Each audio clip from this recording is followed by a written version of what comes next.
Hi guys, welcome to this Lightroom tutorial. I want to talk to you very briefly about HDR. Now, most people, when you mention HDR, they've got this preconceived idea of what an image is going to look like. We've all seen it, the really surreal, over-edited effect, and don't get me wrong, it can look great in some circumstances, but more often than not, it absolutely doesn't.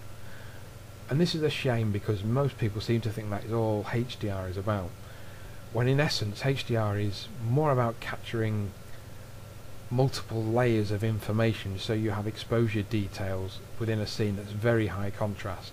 When I've got a set of images here where there's 7 images, so there's a complete difference of 7 stops between these images, and to be honest, I'm still probably could have done with being a bit lower on this first one here, but how do I utilize the correct exposure from the different parts in each of the different photos without going through the HDR toning process?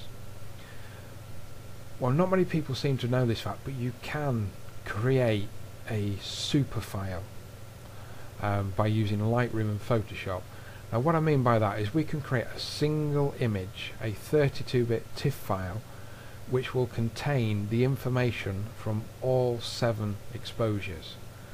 And the good thing about this is this 32-bit TIFF file we can go back into Lightroom with, and we can just edit it during our normal workflow.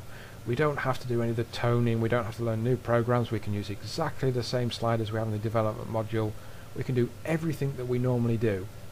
The only difference is this super file that we're going to create has oodles and oodles of information, because it took all the information from all of these files. So we can bring up detail in shadows you would never ordinarily get to, and you can do it with virtually no noise. So let's just have quickly run through that and how we do it. Now the first thing you want to check is, because I come across loads of people that have this issue, is go to Edit and Preferences, External Editing, Edit Adobe Photoshop, make sure the file format is set to TIFF and not PSD. This isn't really going to affect much of anything, it's just files that you run automated processes on that goes into Photoshop and comes back out. You want it to come back out as a TIFF file, not PSD, because Lightroom isn't going to recognise a 32-bit PSD file, but it does recognise the TIFF files. So just make sure this is set to TIFF. And then we're going to select all of the 7 images. Now the first thing I want to do is I'm going to go into the Develop module. I'm just going to reset these files, make sure they're all the same as they come out of camera. And all I'm going to do is enable profile corrections and reduce chromatic aberration. I'm going to press the sync. Now you just want to make sure that this is the only section that's ticked, the lens corrections that we've just done. And press synchronize. G to go back to grid view. Now with all these files selected, I'm going to right click, edit in, merge to HDR Pro in Photoshop. Now this does take a while, I pre-warn you, so please bear with me. If you imagine there are 7 files here, they're all raw files, they're all from a modern camera, that's a hell of a lot of data we've got to shift into there. Now Photoshop is going to do all the legwork for you here. You don't really need to do an awful lot, to be honest. Just be a little bit patient. Now Photoshop is going to import the layers, and it's going to attempt to align those layers to make sure they match perfectly. If you're on a tripod, you know, it hasn't got an awful lot of work to do, but sometimes there is little shifts, and Photoshop, to be honest, is the very best program for aligning your layers. The third-party HDR programs never do such a good job. Unfortunately, that's about the only good part about the Photoshop HDR program. Its buttons, its settings, its sliders, none of them seem to do what they're supposed to do. They're very temperamental, the slightest movement makes a huge difference. It takes you an absolute eon to get something half reasonable out of it.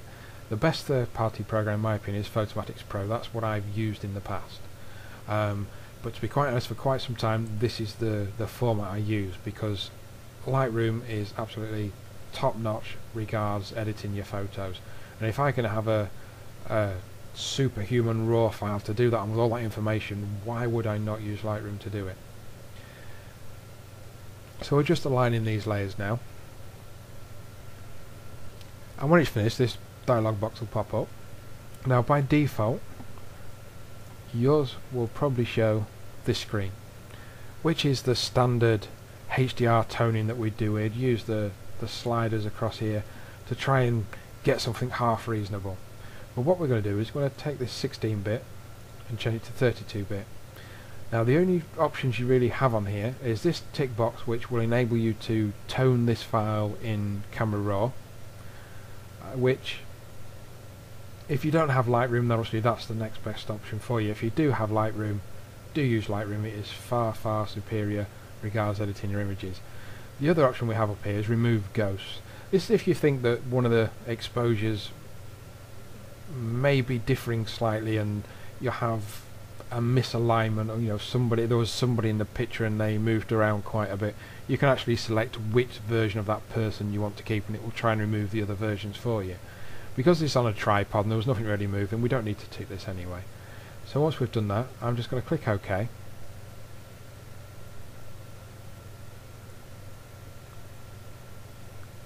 And it's going to merge all these together for us, and it's going to bring it to Photoshop. And I'm sure I'd agree that is suitably unimpressive.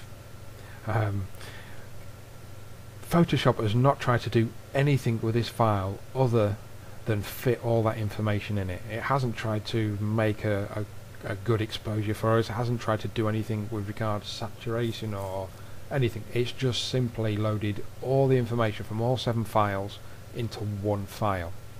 So once this is done, I'm just going to close that, save changes, and back in our folder we're going to have a new image. If I just hover over it, it says edit.tiff. This is our 32-bit TIFF file. So we can go to the develop module, and now because we have all this information in there, I'm going to bring our highlights down,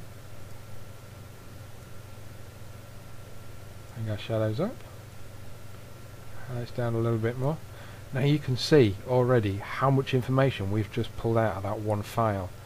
And the thing is, when you zoom in, you can see there's virtually no noise. It's perfectly pristine because it's got all the information from all those different exposures. So within one of those exposures, the concrete was exposed perfectly well, as was the glass. Maybe we'll just finish this off with a little bit of clarity.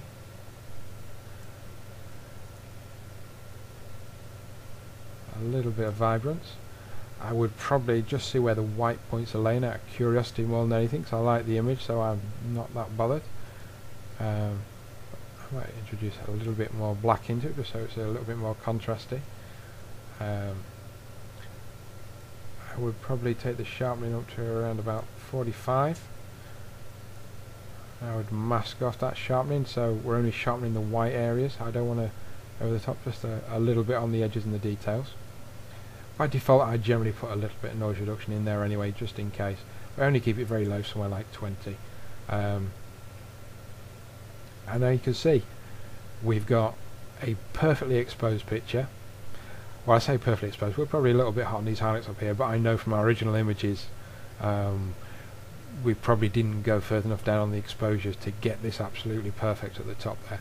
But I quite like this effect. It was a particularly sunny day, so he's always going to have a really bright highlight there, and I think 7 stops difference is probably more than enough for most people to manage.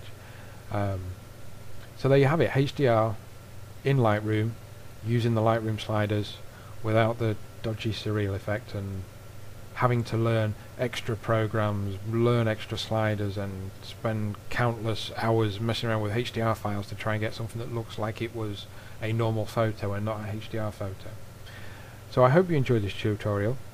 I hope you find it useful, and I'll see you again next time.